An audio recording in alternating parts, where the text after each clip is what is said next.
许多人确诊血糖偏高后，第一件事就是把白饭从餐桌上剔除，甚至谈饭色变。然而白饭真的是造成血糖飙升的头号元凶吗？今天我们就要来颠覆你的想法，深入探讨这背后的真相。先来看一个有趣的现象，日本人非常爱吃米饭，三餐几乎都离不开白米饭，但日本的糖尿病发生率却被公认是全球最低之一，这难道不令人惊讶吗？为什么日本人爱吃米饭，糖尿病却这么少？难道白米饭其实是无辜的？如果白饭不是罪魁祸首，那真正让血糖飙升的真凶又是什么呢？在接下来的内容中，我们将层层深入，揭开血糖与食物之间错综复杂的关系，为大家呈现一份全面而有趣的健康真相。准备好了吗？别再错怪米饭了，真正该注意的其实是隐藏在我们日常饮食中的其他陷阱。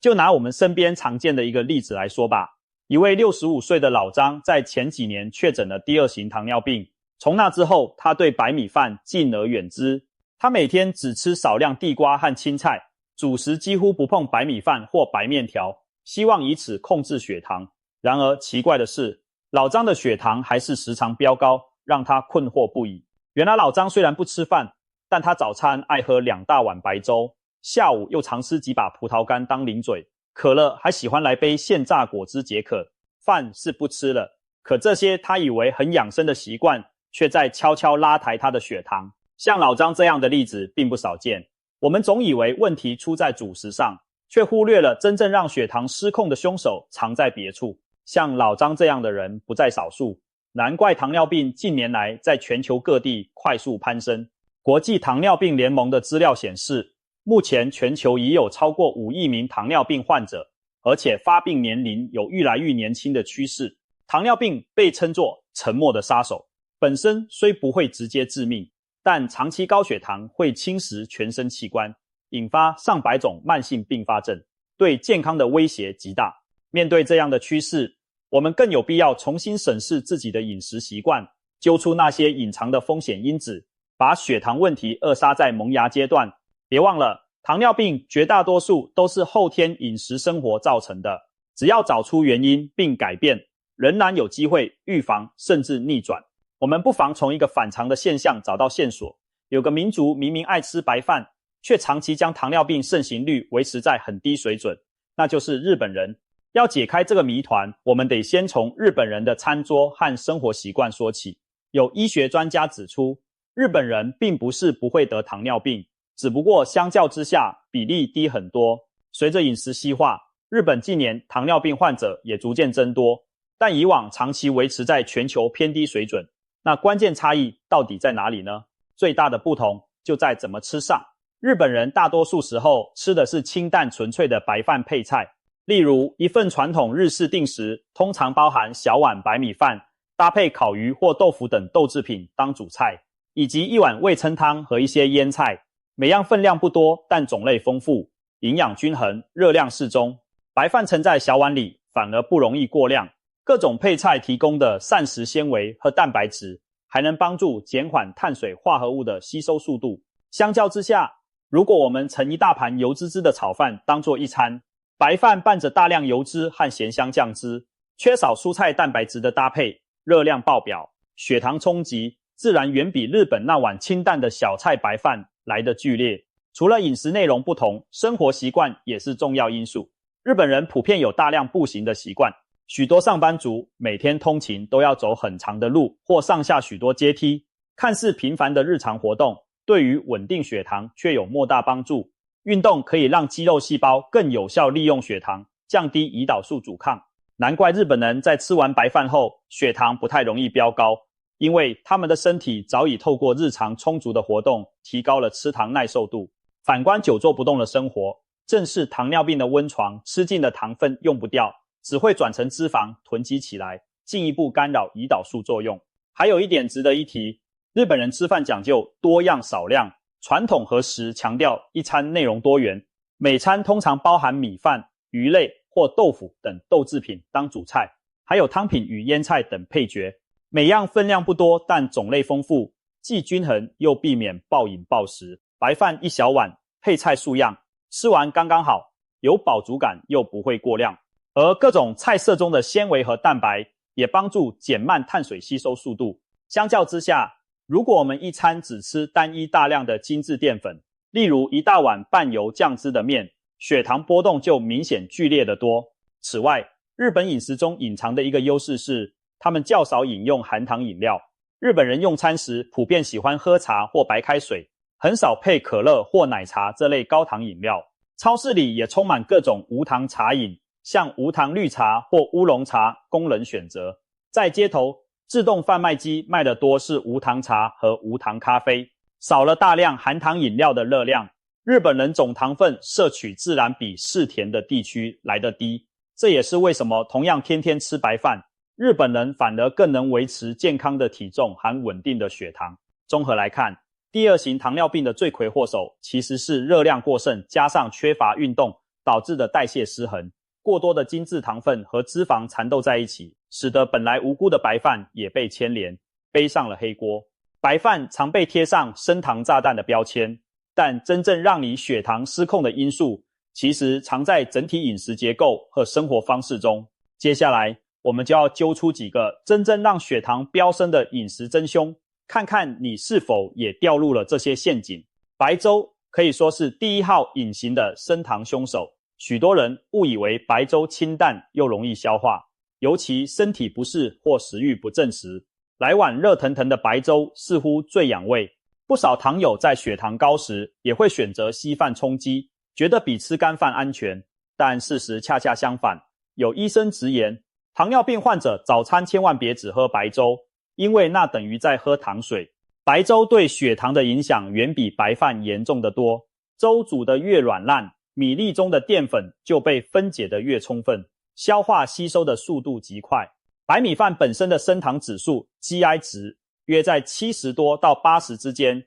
已属偏高，而白粥的 GI 值竟高达破100，比直接喝糖水还猛。这意味着喝下一碗白粥，血糖上升的速度可能比吃同等碳水含量的白饭还快，甚至超过喝下一杯纯葡萄糖水。难怪有人戏称白粥是糖水，看似清淡如水的它，其实让血糖像坐云霄飞车般往上冲。更糟的是，喝粥往往肚子饿得更快，很多人一不小心就连喝2-3碗，等于在短时间内摄入大量极易吸收的碳水化合物，血糖更是雪上加霜。如果你习惯早餐来碗白粥配根油条，那恐怕相当于一早就给胰脏加上沉重负荷。即使白粥不加油条，本身也已经是糖水一碗。很多糖尿病患者误以为粥是清淡的好选择，但医师通常不建议以白粥为主食开始一天。即便在粥里加了些蛋白质，例如瘦肉或蛋，也无法抵消高 GI 碳水迅速吸收的影响。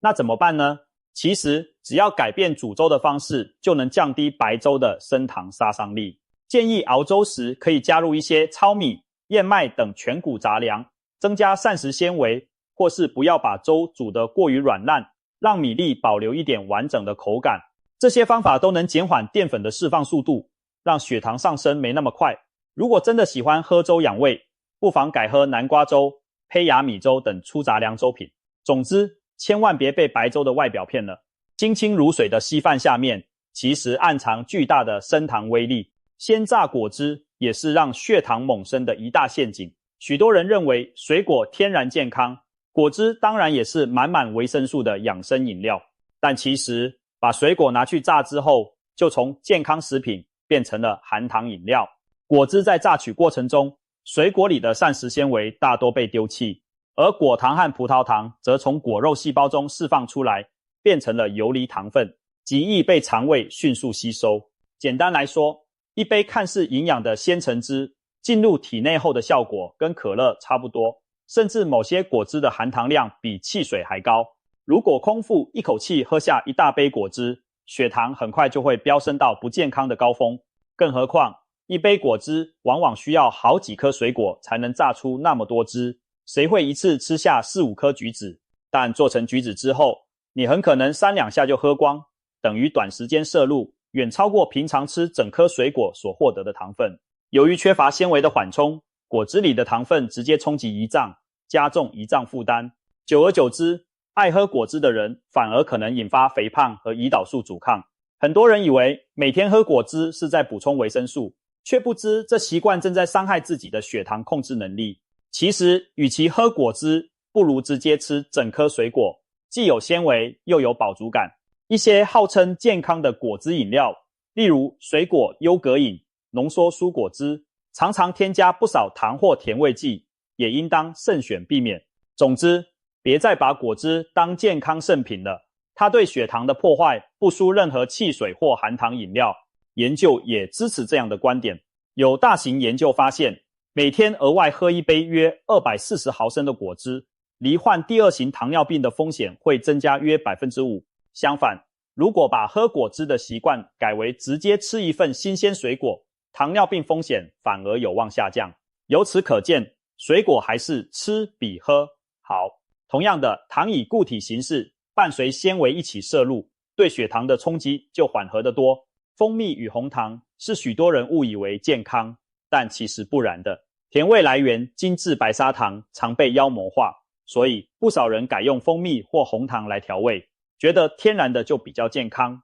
然而，从血糖的角度来看，无论白糖、红糖还是蜂蜜，说到底都是糖，都会迅速升高血糖。红糖不过是没有完全精致的蔗糖，带有一点糖蜜成分，虽然矿物质略多于白糖，但那些微量矿物质根本无法抵消红糖有 95% 以上都是糖的事实。蜂蜜则含有大量果糖和葡萄糖，甜度高且吸收迅速，对血糖和胰脏的冲击一点也不输白糖。不少人喜欢早上喝杯蜂蜜水提神，或用红糖姜茶来养生，但要知道，这其实相当于每天喝下一杯高糖饮料。一时蜂蜜或红糖所含的糖分动辄10几克，而且往往用量不止一时，长期下来，血糖居高不下，也就不足为奇了。有些标榜无糖的养生产品会用蜂蜜或红糖调味，让人以为没有白糖就很健康，其实只是换汤不换药。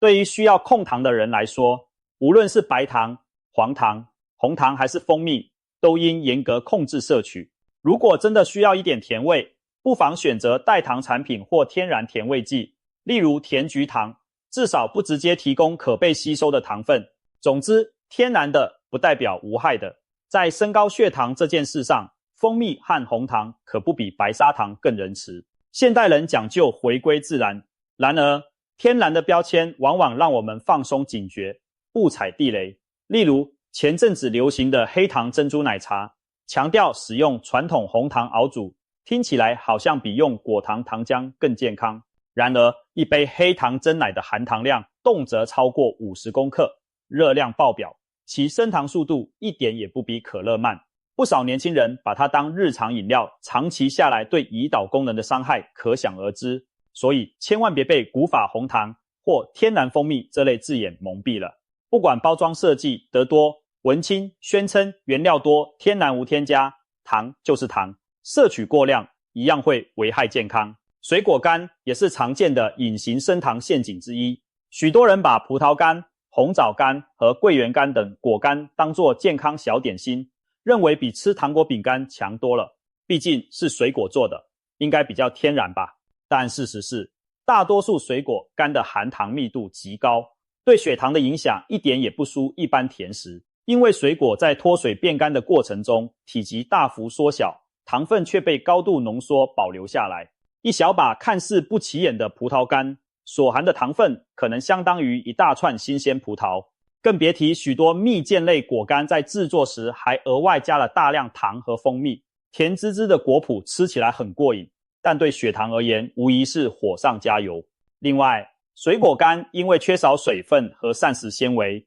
吃起来几乎没有饱足感，人们很容易一口接一口吃过量。你也许不会一次吃掉5-6个新鲜芒果，但却可能在不知不觉中轻松吃下一包芒果干。这一包里头往往浓缩了好几颗水果的糖分和热量，却没有新鲜水果中那样丰富的纤维来干扰糖分吸收，其升糖速度可想而知。对于想控制血糖的人，水果干绝对要小心摄取。如果很喜欢吃，也要选择没有额外加糖的纯果干，并严格控制量，例如只吃几粒葡萄干点缀燕麦粥，而不是抓一整把当零食。此外，还是多吃新鲜水果才是正道。新鲜水果水分足，纤维丰富，升糖冲击相对缓和。别忘了，水果不管怎么加工，都比不上原始的样子来得健康。另外值得注意的是，一些被当作养生补品的果干，其实含糖极高。举例来说，红枣干和桂圆干在中医食疗中常被用来补血益气，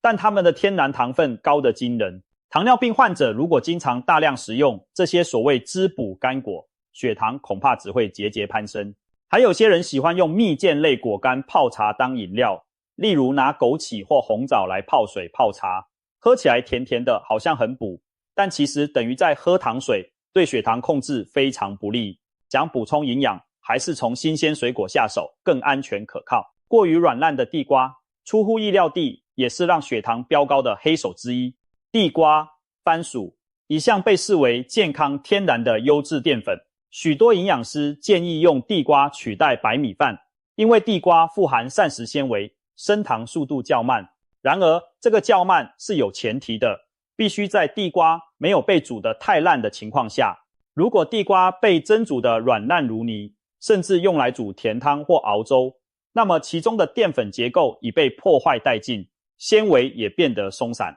结果就是软烂的地瓜进入体内后，消化吸收几乎不费吹灰之力，释放出的糖分会快速涌进血液，引发血糖急剧上升。